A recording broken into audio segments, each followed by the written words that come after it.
Good morning guys! For today's video, ayun guys, pabalik na si Baba. Andiyan na sila sa highway ng lola niya. So pupunta muna ako sa garage, antayin ko siya doon. And then, ayan na, ang ganda ng panahon, di ba?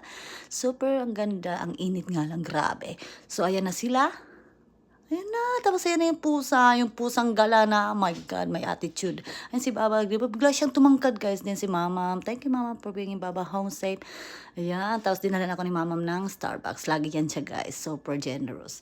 Namiss niya yung duyan niya. Then pumunta kami sa Hobby Lobby sa Rala kasi may appointment si Caitlyn. So ayun, window shopping.